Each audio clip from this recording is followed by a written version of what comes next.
Welcome to A Fork in Time, the alternate history podcast.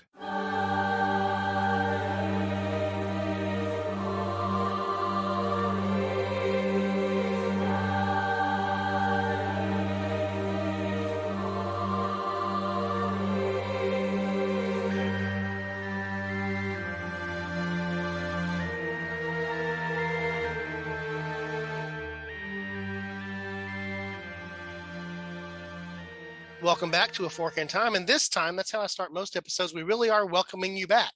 We're welcoming you back to part 2 of our exploration here on the historical what if Constantine had not converted. Still have the same cast of folks. For us, only a few moments seems to have passed. For you, it's been a whole week, so I hope you can understand how that works from a production standpoint. When we left off in the last episode, we had sort of taken the short part of the fork about how things would have been different, primarily during Constantine's reign, if he had not been a convert to Christianity. And I think, and you guys are certainly welcome to contradict me here or correct me, where we came to the conclusion there would be some differences, but probably not notable differences that we would recognize in the political history of Rome if Constantine doesn't convert. But I do think we get more, and this is where we're going to pick things up as we go down the path. If we're going to get more of a divergence the further we go down that path without the influence of Constantine. And I think maybe that's a place to start, Eric. I alluded to this, Eric Rushy. What was Constantine's role in the real timeline in the church? And so when you remove that influence, we were talking a little bit about this off podcast, what sort of happens potentially? Yeah, so he had a lot of influences in the church after he converted. I think one of the things that he did really early on was as a patron of the church. So he supported the church financially. He built a lot of churches for people to worship in, and he really kind of assisted early Christians and kind of the early Christian clergy with creating a lot of what we would consider to be sort of personnel infrastructure. And so there was a lot of what he did that created some of that early infrastructure of the church, which was really very important to the stability of that. And then, then he supported the First Council of Nicaea, which had a lot. I think, Don, you talked a little bit about that in the previous podcast, what the agenda of the Council of Nicaea really was. And he was very involved in making sure that happened, and he was also subsequently pretty involved in making sure that the end result of that, the legacy of that First Council of Nicaea and some of the other subsequent councils, that orthodoxy was enforced. And so he really had a lot to do with that early shift in creation of Christianity as eventually a state religion of Rome. Right. So in the alternate timeline, we remove that, right? I mean, that's the whole point, is that influence, that counterbalance against the things that it had to be counterbalanced against is gone. I had suggested in the last episode that I think one of the things that flows forth is, in the near term, a far more diverse set of things that are generally Christian but look different and play out in different ways. Would you guys agree that one of the longer legs of this is, as that continues to grow, if they've diverged, they're probably going to diverge more. If there's been conflict, there's probably going to be more conflict. And is that maybe one of the longer themes of a divergent fork here, where there's less uniformity, there's more diversity. More diversity creates all the things that diversity creates, including tension, conflict, and differences, right? Probably so. I mean, I think one of the things that I would say is a pretty quick outset of that is I think that there is a much more Arian influence on Christianity, and I think that you have and I'm going to use the word formal. I don't know if that's necessarily the right word, but a kind of a formal Arianism, Arian Christianity that persists well into the Middle Ages, and may still be present today. I mean, who knows? Yeah, and so again, the other thing that eventually happens, I think Eric Bond alluded to this, is Constantine is still carrying one of the old Roman positions or titles that's been around all the way back from the Republic, right? He's the the Pontifex Maximus. In fact, that was Julius Caesar, one of Julius Caesar's paths in the original triumvirate to power there, which means he's sort of the in my head I just had the chief religious officer, but that's not what he is. But he's the highest religious authority inside of the empire. Eventually, in the real timeline, the elements of that office get transferred away from the emperor to the position that we think of as the Bishop of Rome, which ultimately becomes the Pope in the Catholic Church. Exactly. So if there never is an emperor named Constantine who adopts Christianity and uses that position inside of the republic and imperial system to influence, I think it's arguable that never gets ultimately transferred to a single bishop, in this case, the Bishop of Rome or that bishopric. And as a result, there's the concept that we know of as the papacy doesn't come to exist in the same way that we know it exists. You want to talk about changing some history? Eliminate the concept of the papacy. You've opened Pandora's box, right? Well, another thing we have to consider here is the New Testament, as it comes to be known, hasn't been collated yet. It was local bishops would decide, would put up basically a notice. Athanasius of Alexandria did this, to where he said, here are some books that are going around that I think are perfectly appropriate for Christians to read. Here you go, enjoy those. But a lot of different groups would have their own collections of stories, sayings, different parables that do not make it into the Bible. And while Constantine was not the direct cause for the Bible to be collated, he was one of the people who encouraged, we need a set of Bibles, we need an standard set that everybody can basically agree to. Without that, well, that's a whole other thing. Not only now is there questions over, okay, so what is the internal structure of the church? What do we really believe in? Like, what do we all think happened at the same time? Right. And then where the canon becomes, it's interesting because we use that term for other things today. We use it to describe whether something is legitimate in the Star Wars universe. Is it canon? In the Marvel Cinematic Universe, is that now canon? Is that not canon? Canonicity. The ultimate highest form of canonicity, from my perspective, is what constitutes Scripture. Meaning the old, as Christians view it, the Old Testament and the New Testament. If you're a Jew, what is the Bible, the Jewish scriptures. But even in our real timeline, there are differences among the Catholic Bible versus Protestant Bibles, among Protestant denominations, which ones, for example, admit the Apocrypha or the deuterocanonical books, which are they full scripture, sort of this yes scripture, but a lesser version of that. But to your point, Eric, there are still, in fact, today, Gnostic gospels and other things. There's a lot of debate that goes on in circles today about, do we have the right four gospels? Do we have the right gospels? Do we include all the gospels we should have? Because we know that there were tons. Correctly. Yeah, there's tons of these running around, and most of the New Testament, here is that we know today are the writings of one particular individual. They're the writings of Paul, the epistles of Paul. The Pauline letters constitute good 2/3 probably certainly 2/3 of the books of the New Testament, if not the content in terms of words of the New Testament. And so I think, Eric, you raise an excellent point, which is the concept of without Constantine. By the way, Constantine funds Bibles. So the question is, what should be in that Bible? That's part of what causes the canon to really be finalized to a degree during the period of time of Constantine, is that the emperor is paying for some Bibles to be produced. We need to make sure we're including the right stuff and not, and excluding the right stuff.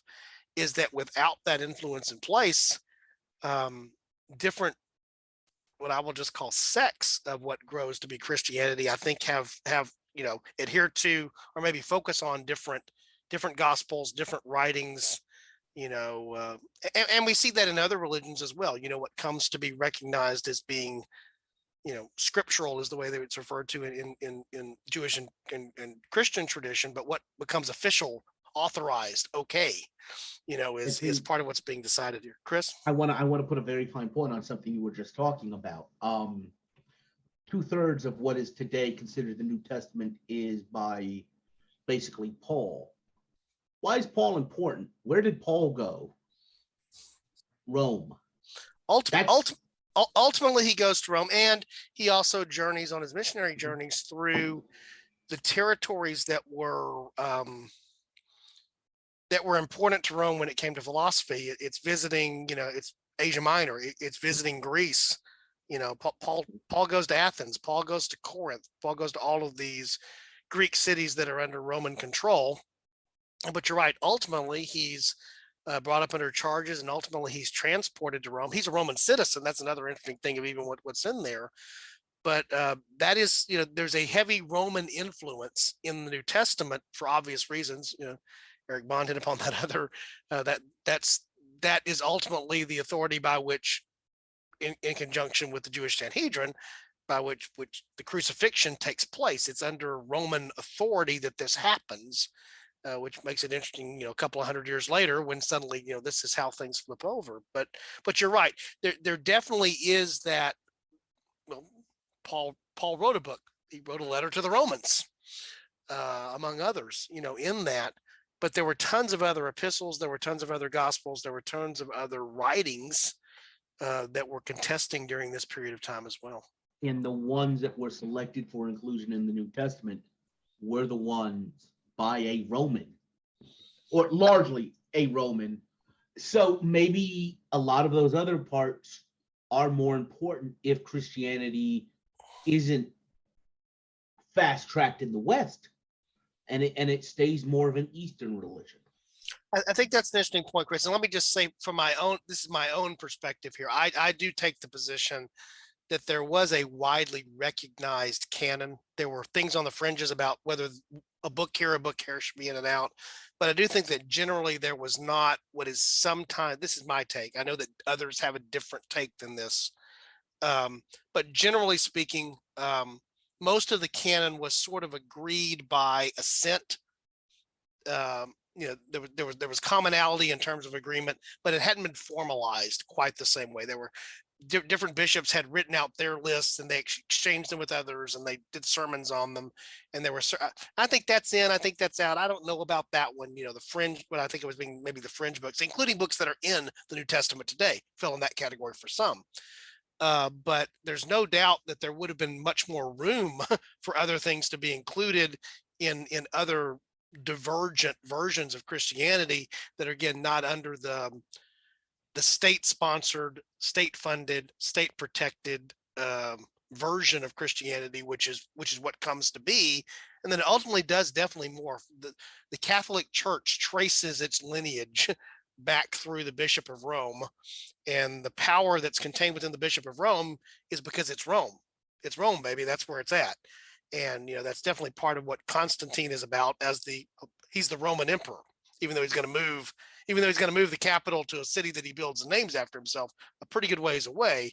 He still is the Roman emperor. In fact, if you ask the folks of Constantinople, later Byzantium, what are you? They would tell you they were Roman, even though they weren't living in Rome. And even though they mostly spoke Greek, they were still like, no, we're Rome. We're Rome, yeah. Which I think is an interesting thing that goes on there. So if you pull out, to me, the most influential part of a fork here, the one I guess I want to spend the most time maybe focusing on, is it's hard for me to imagine any point in history from about 500-600 AD definitely on, certainly by the time that we get to after the collapse of the western part of the Roman Empire in 476, there's very little time in history, even down to the present, where there's not the influence of somebody in Rome called the Pope. Just thoughts on that. Imagining a history without a major player in so many turns and places gone. How different would history be?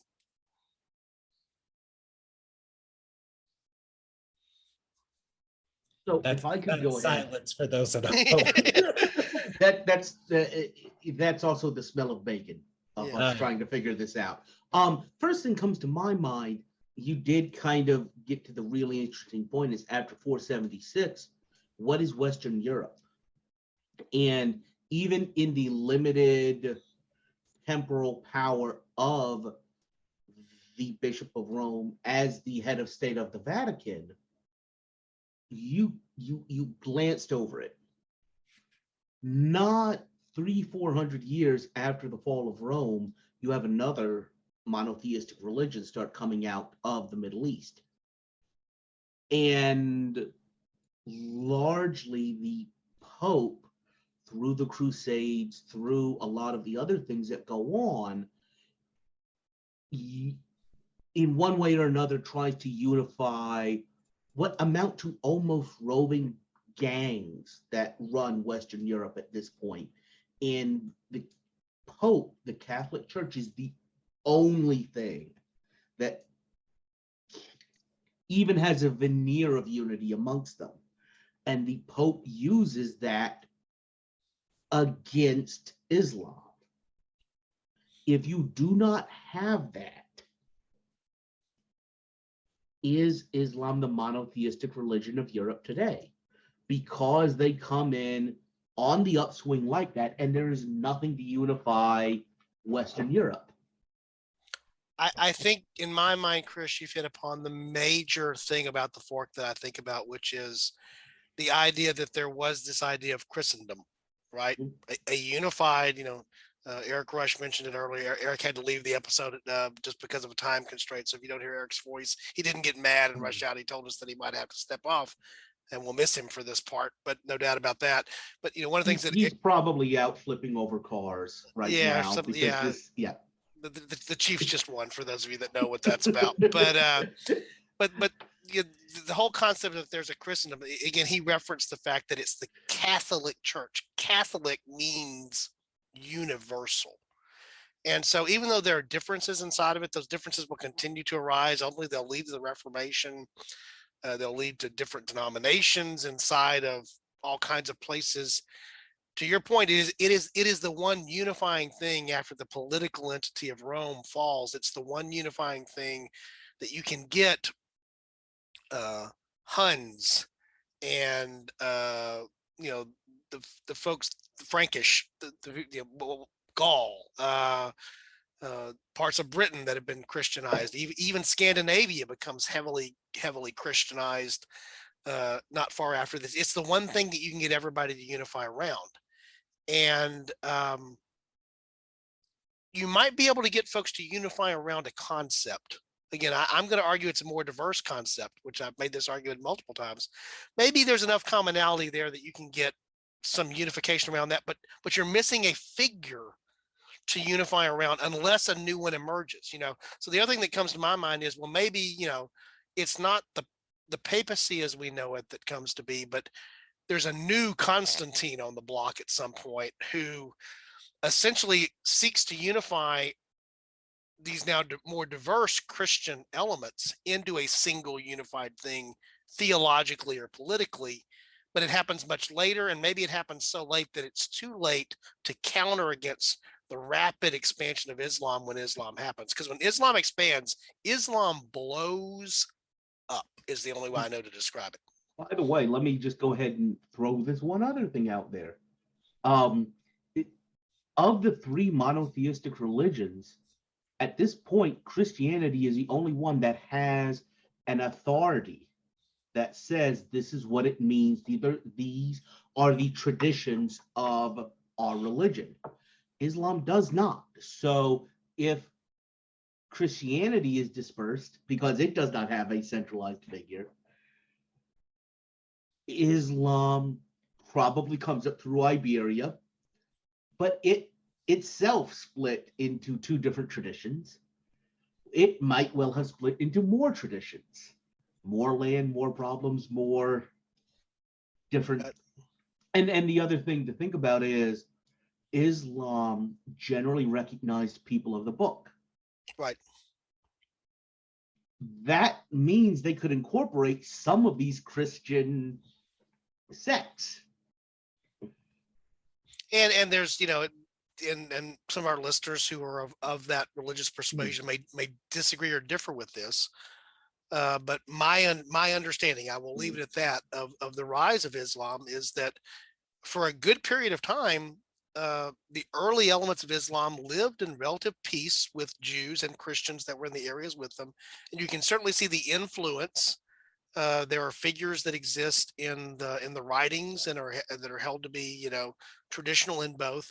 There's a lot of overlap. I do agree, Chris. There could have been elements of some of these divergent forms of Christianity that may have fused or merged into elements of Islam to create something that was a hybrid of the two. I'm not saying the Christians would have become Muslims or the Muslims would have become Christian, but a further fusion of those things might have happened in some way.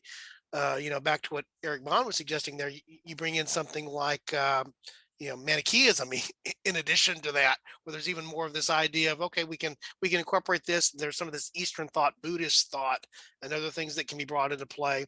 And you may see a very different fusion and combinations of religions that ultimately, after a couple of hundred years, wins out and becomes maybe the predominant religion, but it wouldn't look like Christianity directly. If I had to guess, I would say it really depends. I'm going to bring something you said during our interim, Don, of I think whoever develops the printing press first will set the standard for whatever the common practice of the faith will be. I think once we have that mass communication, wherever it pops up, whoever has the funds to make use of it, I think that's going to be what will set the stage. Because what we see, because something about Judaism, something about Islam and Christianity is the fact that as opposed to the pagan groups that surrounded them, such as, the Hellenistic religions, even the religions of the Norse, is that we had things written down. Yeah. So we had a tradition that we could always build upon of, like, here we have the Quran, we have the Talmud, we have the Bible, and it's all just, no matter where you are, if you're able to read it or know someone who can read it, which is very helpful, you will always know, here's what we have written down, here's what we believe in, here's what we basically agree on. What it means is up for debate. When I think of a Christianity that does not have a Constantine, I imagine that it would look very much like the Hellenistic different city center cults, to where it's like we have a common thought of what happened, but it's always kind of influenced by ethnic groups and nationalities, kind of like what we saw in the post-Reformation period between the European powers. Would it be that, or would it just inherit a lot of those traditions from Judaism, in that here, it took the 10 Commandments, it took other components of Judaism, and so inheriting that as to, here's the bedrock. The bedrock is a lot smaller.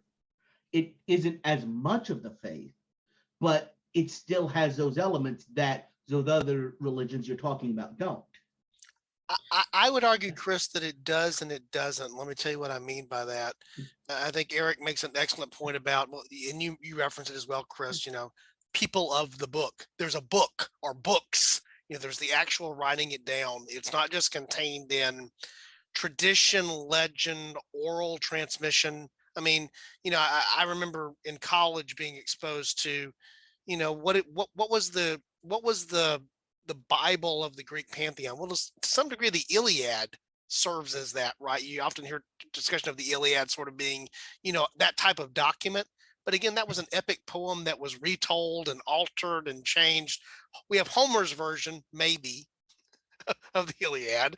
We may not even have Homer's version if we call it Homer's Iliad. We may even, that is maybe attributed to him. But it's only written down far later, after it's become an oral tradition. It's the oral tradition converted over, and the argument for all of the scriptural or the documentary bases you've described here was that they were not just the codification of oral tradition; they sort of sprung forth as written tradition, in different ways. The Quran being the recitations that are, but they're immediately written down. It's not that there was a huge amount of time that passed there, or, you know, that in Jewish tradition and Christian tradition, the 5 books of Moses wrote them. That's the Torah. You know, we know which letters, for the most part, Paul wrote in the New Testament. We're not sure who wrote Hebrews. Maybe it was Paul, maybe it was somebody else, but there's consistency there. So I think you're right in the sense that you could have seen that sort of diversity grow out of that, where one became the other. Where I think it would be different, though, is there already were interpretive divisions inside of Christianity. You'll hear about the Antioch school versus the Alexandrian school. And they held to much of the same theological position. They both held to the creeds that eventually were produced as part of the real timeline with Constantinople, but they had different ways of reading and interpreting the writings that Eric was talking about. One came from a much more literal approach to interpretation of the document. One was much more willing to be allegorical in its interpretation. And so over time, literal versus allegorical, maybe there's small differences originally, but they grow to be very diverse differences over time if you take an allegorical approach versus a literal approach. In fact, we actually see that in the real timeline of Christianity, primarily around apocalyptic literature like Revelation. There are those that take a very literal reading of, you know, in Daniel and parts of Ezekiel and Revelation. There are others that take a very allegorical understanding about what this document is. Those are very different, diverse ways of thinking about something that still falls today within the broad umbrella of Christianity. Imagine other things going down those paths, because you don't have the influence of Constantine being the constant there. Constantine, get it? Is I think you could have a much more diverse, regardless of the connection with Islam. But I think it's absurd to not recognize Islam could have grown and influenced in far different ways if there had not been the Christianity that existed because of Constantine. Would it be all right if I, maybe for our audience members who are not as fully versed in the terms, if I just define a few things real quick? So at the start of Christianity, there are some things we got to know. There are Gnostics. Gnostics are Christians who do not think Jesus had a body. I know that sounds very strange. They basically thought he was kind of a ghost or like a spirit who just appeared human, because they thought, oh, well, if he is the Son of God or if he is a divine being, wouldn't it be insulting if he had a body? And other things kind of grow out of that. Then there are folks who are more Judaizers who believe that, okay, if you are Christian, you also have to keep in with Jewish customs, like you have to get circumcised, you have to keep to dietary restrictions. There's the Pauline Christians who are more of like, we can break away from those Jewish customs. They are important and it is good that we acknowledge them, but they are not the end all and be all of being a Christian. There's Arianism, which basically says Jesus has some connection to the divine, but is not as important as God. And then there's the Trinity, which I am going to try and define as aptly as I can, in that there are 3 aspects of God: God the Father, God the Son, who is Jesus, and then the Holy Spirit, who acts upon the world. But each one is not each other. They're all part of one, but they're not the same. The best way to think about this is, if Ben Affleck is in a movie and he is the executive producer, he is not the executive producer and the actor at the same time, nor is he the screenwriter at the same time as he is the actor. Maybe he is, I don't know. But he's not all of those things in every given situation. Yet he has always been Affleck, which is sort of the, you know, I think that's actually, you've actually hit upon one of the better analogies there for the Trinity that I've ever heard, because almost every analogy that I've ever seen, that the problem with analogy is that it will capture some part of it that's right, but it also introduces something that's wrong in the process of creating the analogy. And again, all of those things you just outlined were different flavors of Christianity that existed at the time of Constantine and continued to exist after Constantine without that unifying influence, of deciding what was going to be quote unquote orthodox or mainstream there. I think those continue to be more diverse. They continue to be in not necessarily conflict with each other, but they're contesting from an ideal standpoint about what it means going on. And again, back to Chris's point, Eric, I'd love to hear you weigh in on this. When you throw in suddenly what Islam brings to the table at the time it brings the table into that environment, some of those are going to be more friendly to those concepts and willing to fuse and merge, and others are going to be more hostile to them for the reasons that are there. I mean, to me, the irony of the three monotheistic religions, how it's sometimes argued even, is that Islam is by far the most monotheistic of the monotheistic to a great degree. There is one God. It is Allah. There is one prophet. It is Muhammad. Now, they recognize others that are being there. When you even trying to describe the Trinity, yes, there's God, but there's God in these various personas or personalities. Even in the Old Testament, there's definitely the one God, but it's not quite the same militaristic way, that, for lack of a better way of describing it. That's probably a poor choice of words, the way it comes across in Islam, being so core as a tenet. Although Chris has pointed out the first commandment makes it pretty clear. There's one guy. There's one. Don't get anything else confused with this. If I could say this, I feel like the New Testament God is kind of the aberration there. He's kind of the odd man out, because the Old Testament God, I mean, he's wiping out cities. He's sending stuff down, plagues and everything. So yeah. And again, we don't want to turn this into a theology podcast, which the temptation is there because we're talking about, except to say that in this non-Constantine influenced world, there's a lot more theologies that are out there that are probably more widely dispersed, more widely held, more regional, sectional. And we all know that what tends to, we've even referenced it here in the expansion of Islam. What goes really well together are political expansions tied to philosophical expansions, namely religion, that you want to carry forth. You can conquer under the name of the nation state. Conquering under the name of the nation state, also conquering at the same time under your belief in what is the appropriate worship of God, is a pretty powerful motivator in a lot of history. And it also is the type of thing that makes it harder to reconcile if there's a difference there when you come to somebody who thinks differently than you do. So, one of the things that, there's plenty of conflict in our real timeline. There's plenty of conflict between Christian states in the real timeline. But imagine this more diverse religious thing where I think there's even more room for not territorial conflict, traditional political conflict, but ideological conflict to be so wrapped up in that it's even more brutal, I guess.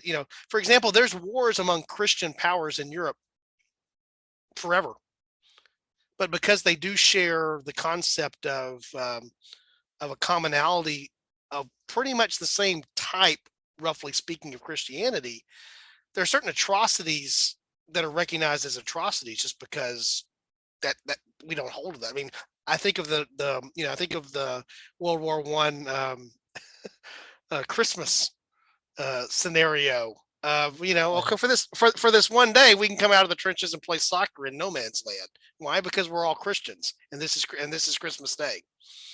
Meanwhile, the Jews of the both armies are just like, well, this is weird. The Indians who are practicing Hinduism are like, yeah, right?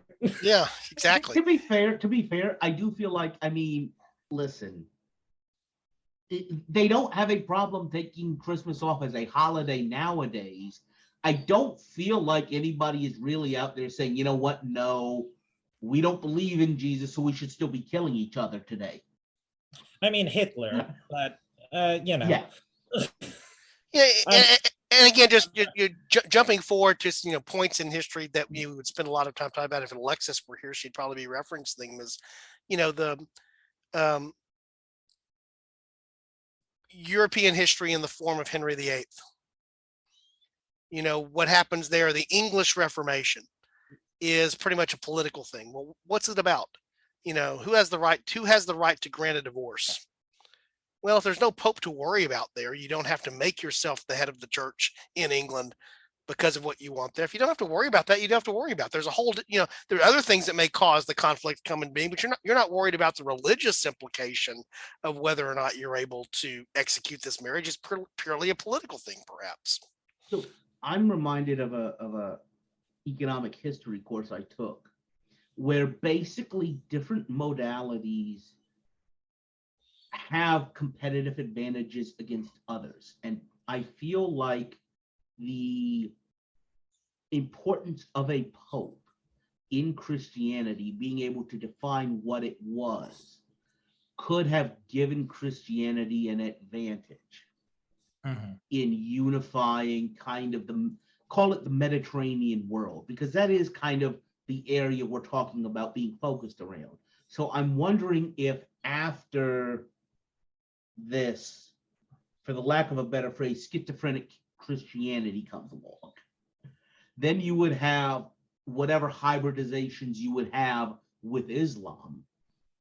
But at some point, would there be a religion that had a centralized structure, that had, here's, like you were talking about, an org chart?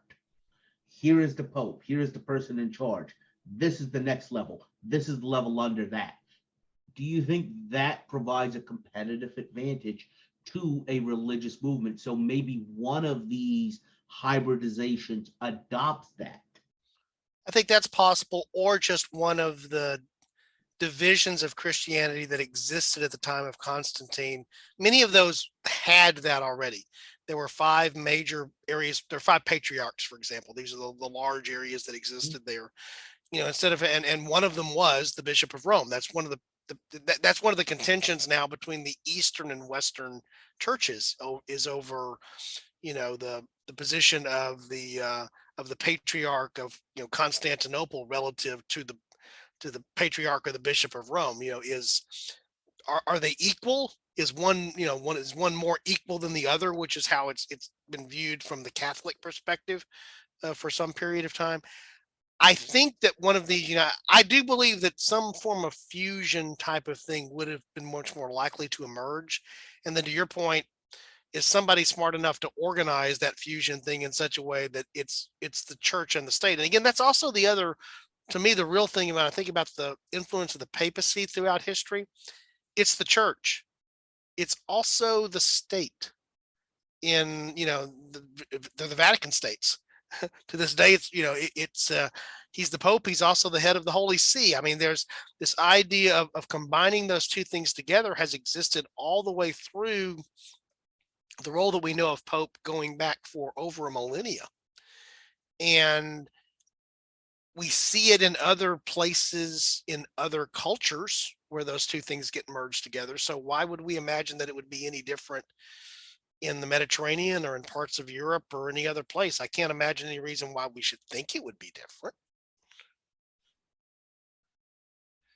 And the other thing I was throw out there, because I want to hear your guys' thought on this, is the church becomes the unifying constant after the fall of Rome, what we call the Dark Ages.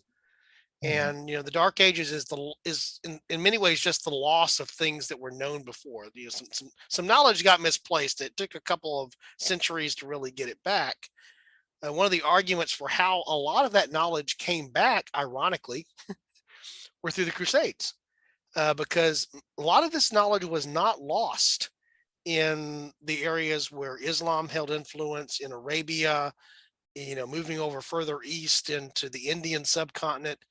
When we talk about the Dark Ages, we are taking a very Western European centric view of history in terms of what happened there, not what was happening everywhere.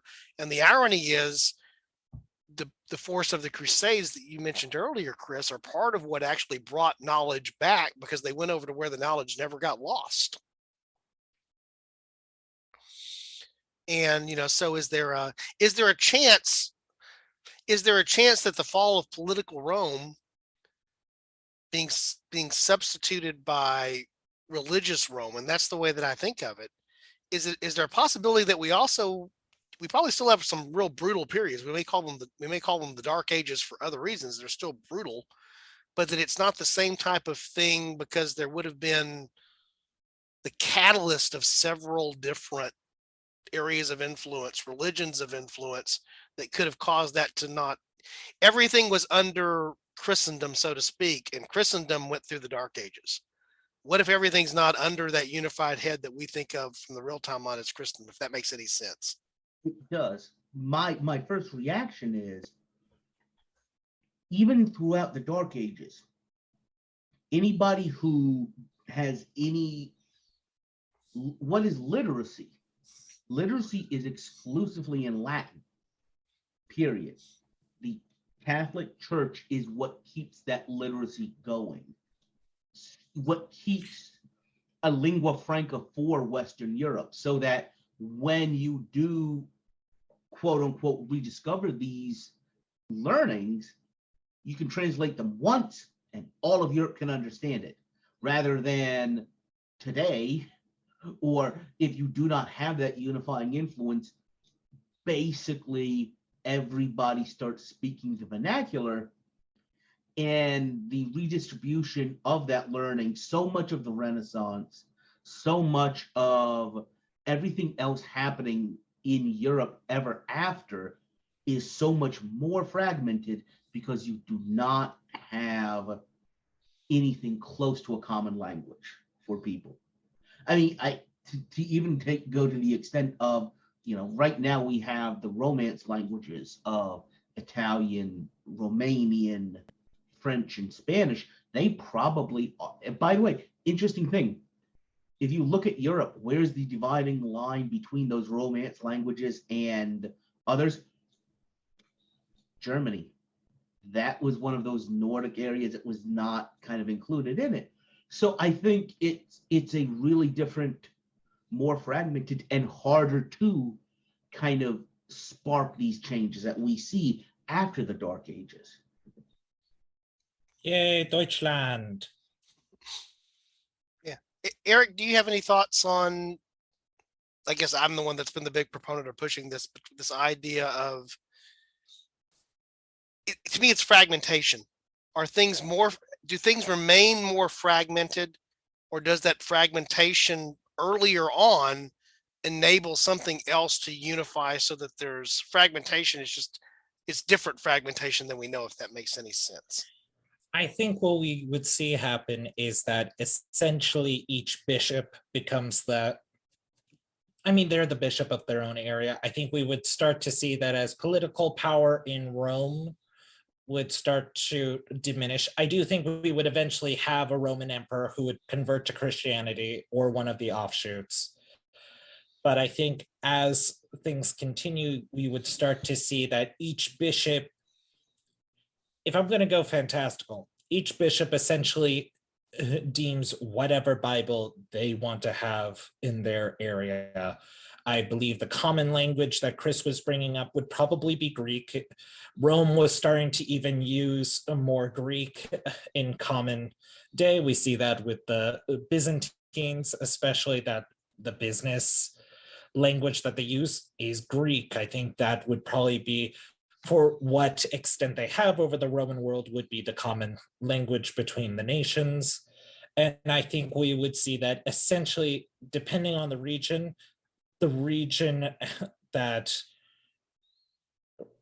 would define the Christianity practice in it, instead of Christianity helping to cement the region. So in each region you would go to, that bishop would essentially be based on whatever the most popular version of Christianity. So let's say someone in Northern Africa really liked what Marcion wrote, in which they define Christianity as being the New Testament God versus the Old Testament God, who is the demiurge, who's created this whole false world. Perhaps as we go further east, we would see someone who's more in the vein of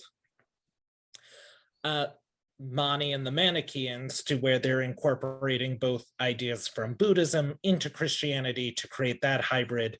So I'm seeing it as almost how we saw in post-Reformation Europe, where the princes could decide what form of Christianity, whether Catholic or Protestant, it would essentially be these bishops who would decide what is going to be the dominant form of Christianity. I think this would essentially go down to kind of a gang warfare between these bishops.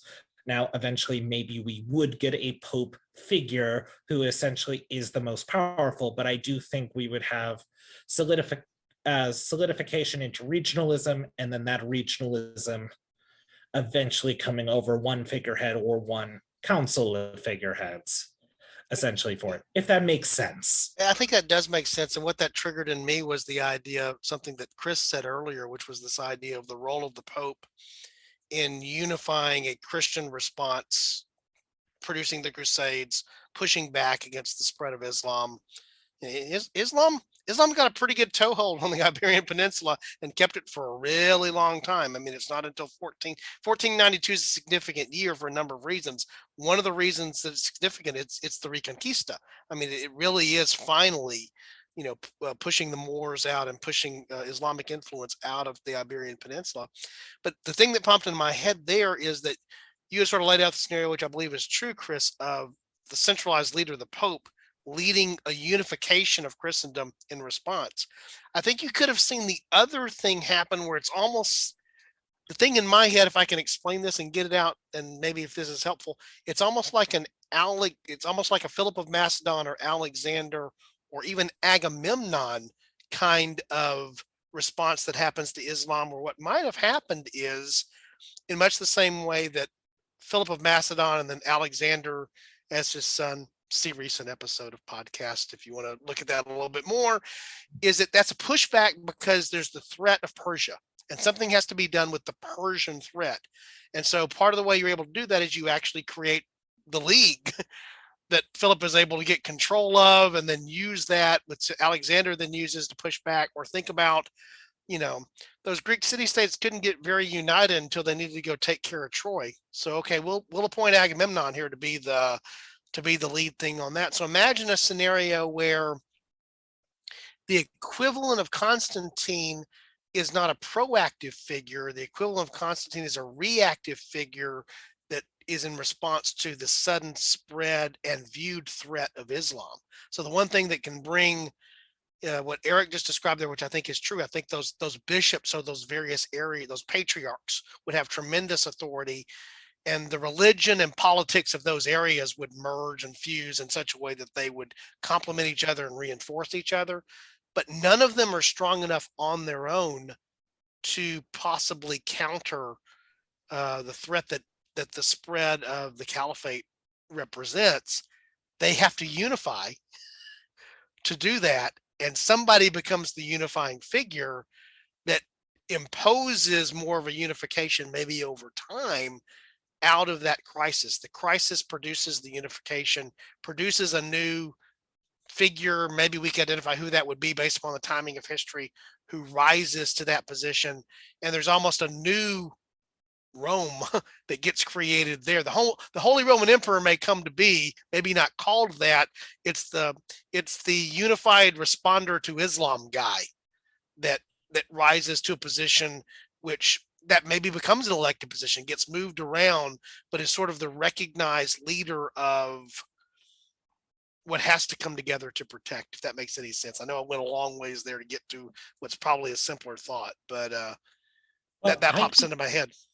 I think that makes sense. I guess this makes it part 3 of our Alexander the Great series. So we can decide who is the great episode amongst these 3. But I would think that even Islam, because it's responding to a different Christianity, and Jesus is a central figure even in Islam. He's like the second most important prophet next to Muhammad.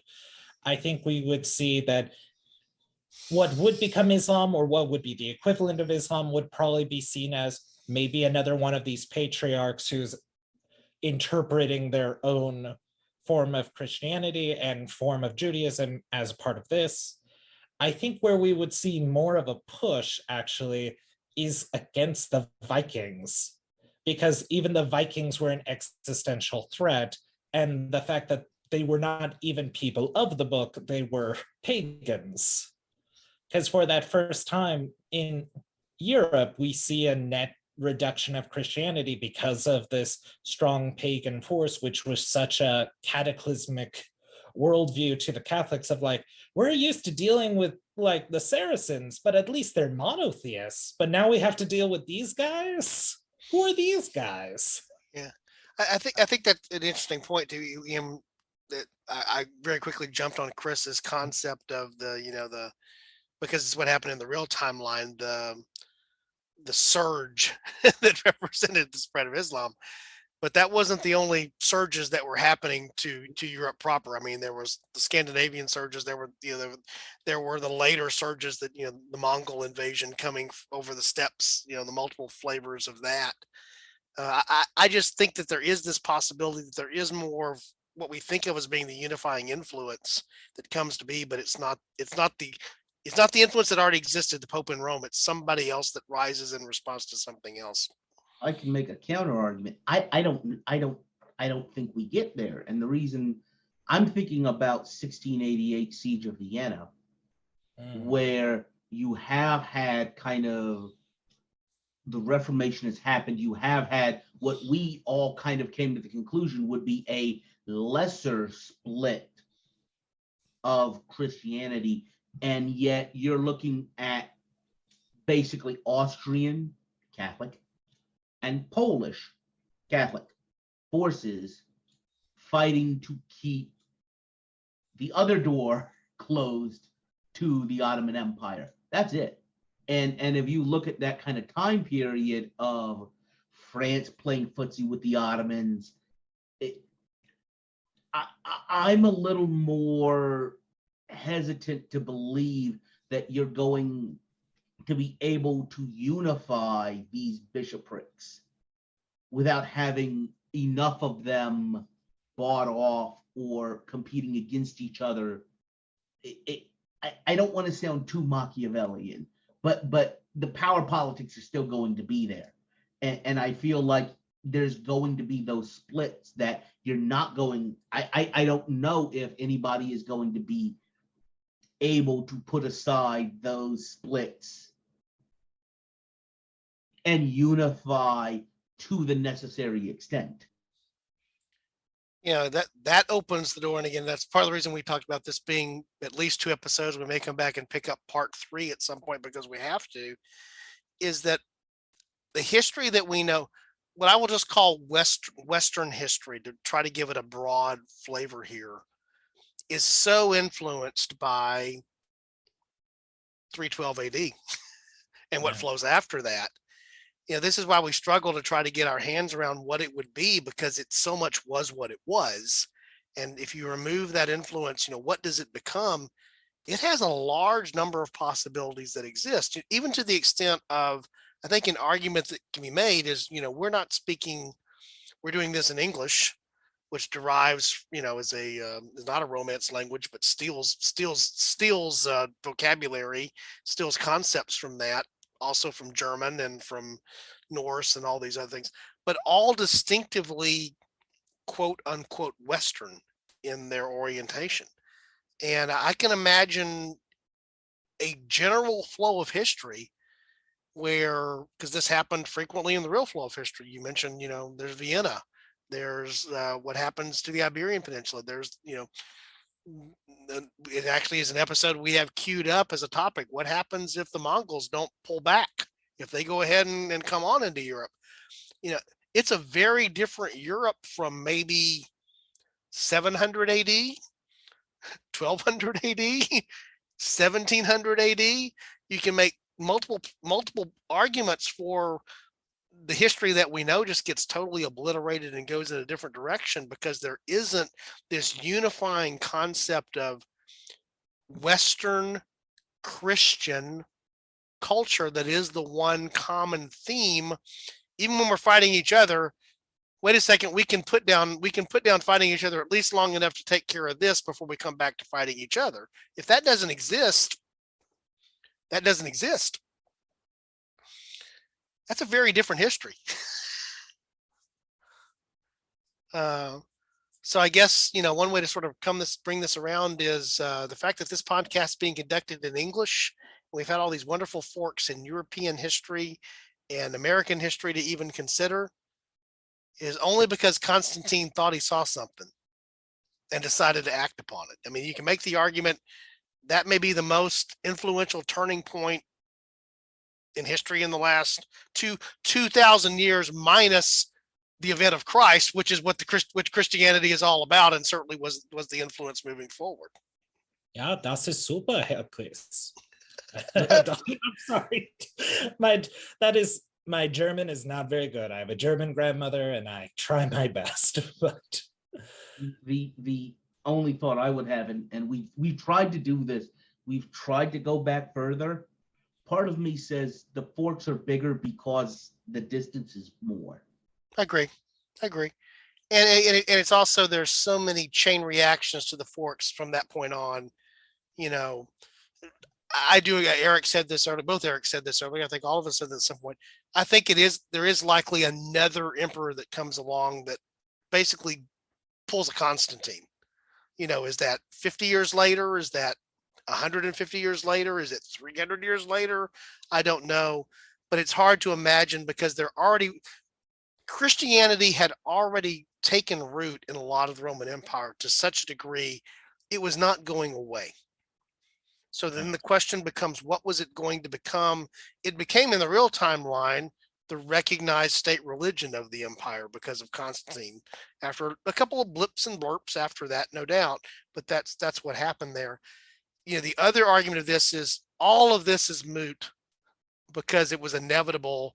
If it wasn't Constantine, it was going to be somebody else. And so you just change the timing a little bit. Maybe that changes some small things around the edges, but the big flow stays the same.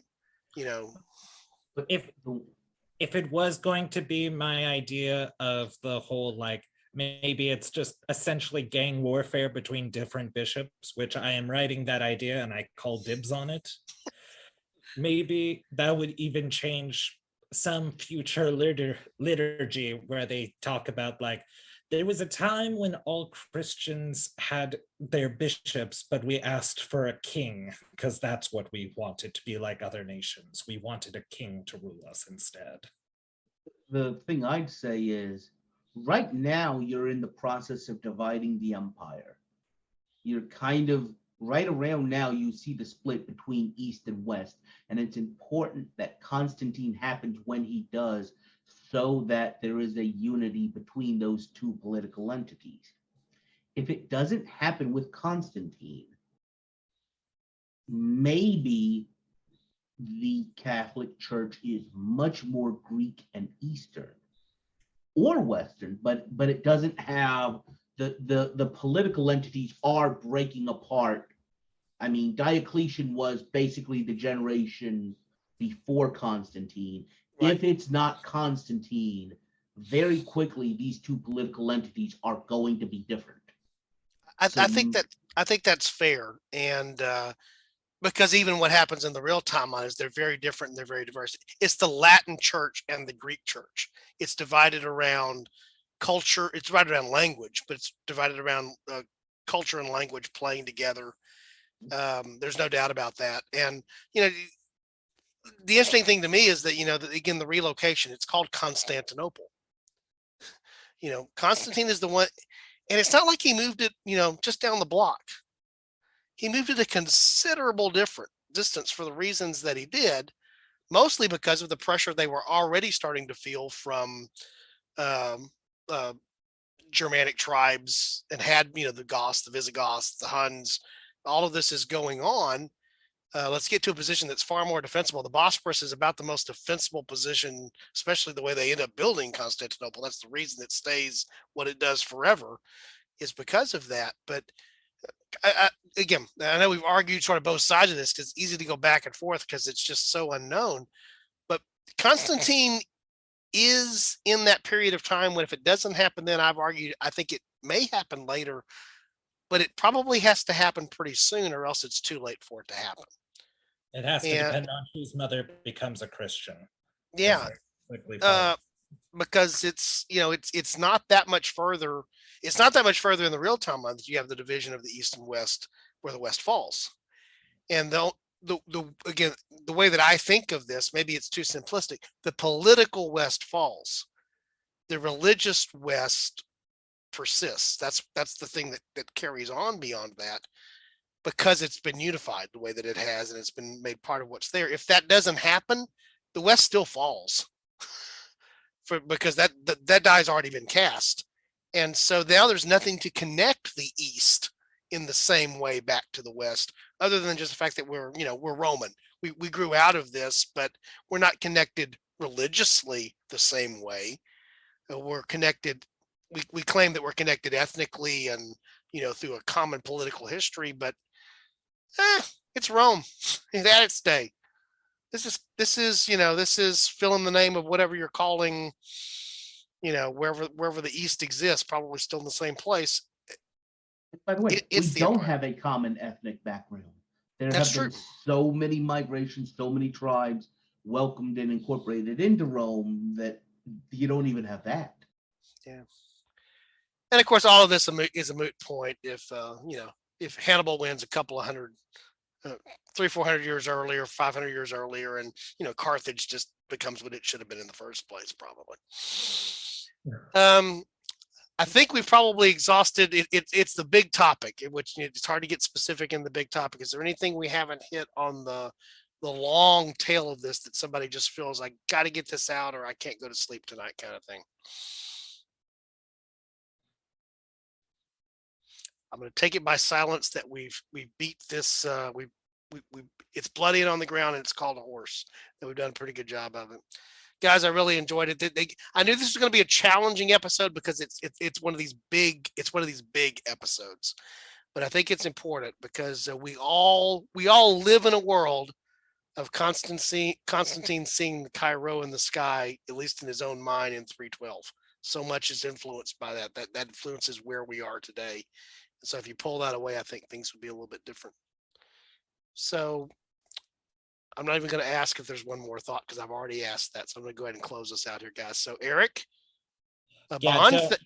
don't ask me if there's more because my brain is going to go to South America and we'll get into a whole this doesn't even get into the voyages of then the colonization following the voyages of exploration, being under the banner of bringing Christianity to the New World. I mean, that's a whole other thing we haven't even gotten into that we could have gone to here.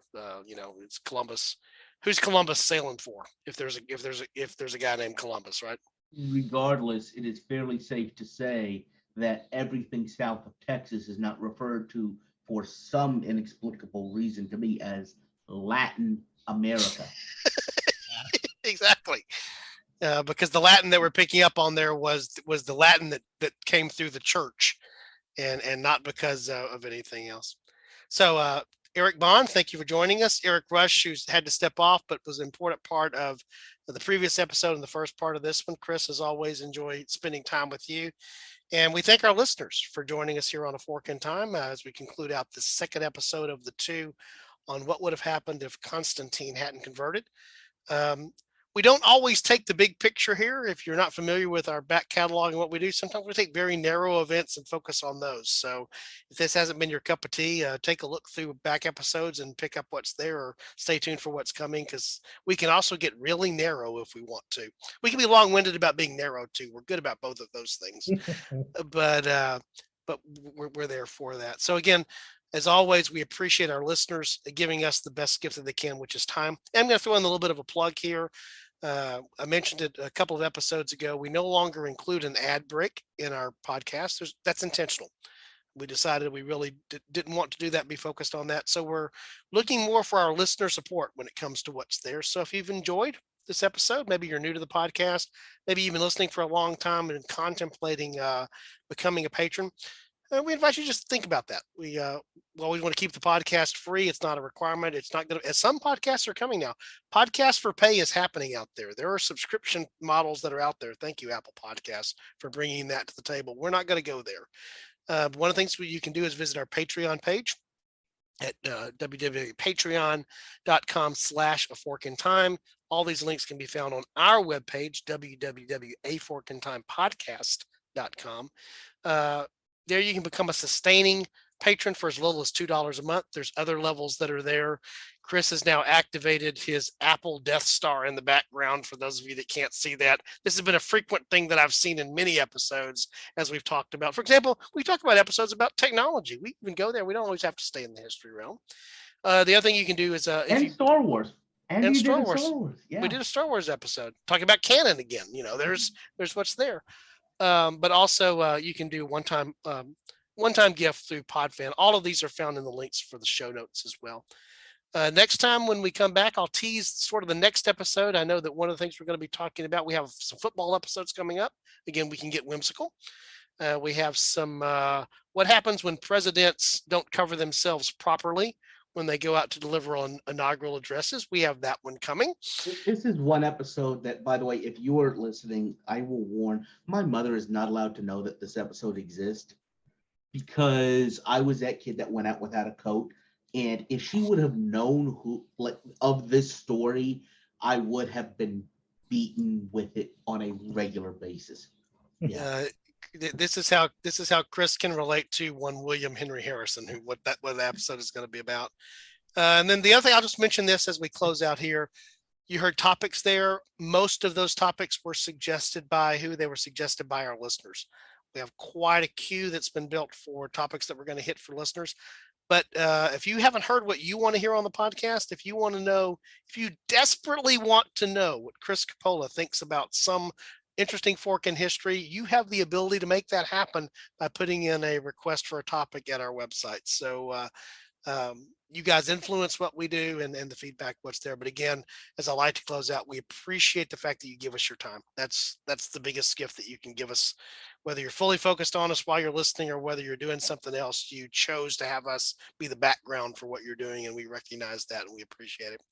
So I'm actually going to close out here. Chris, there's only one proper way to close out a fork in time, I've been told, which is if you happen upon a fork, be it great or small in history, what is the suggestion that we give our listeners? They should take it. They should take it. Thanks, guys.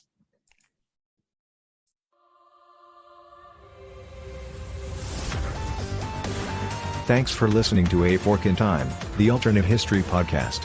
Learn more and provide feedback by visiting our website at www.aforkintimepodcast.com. Connect to us on Facebook at facebook.com/aforkintime or follow us on Twitter at AFIT Podcast.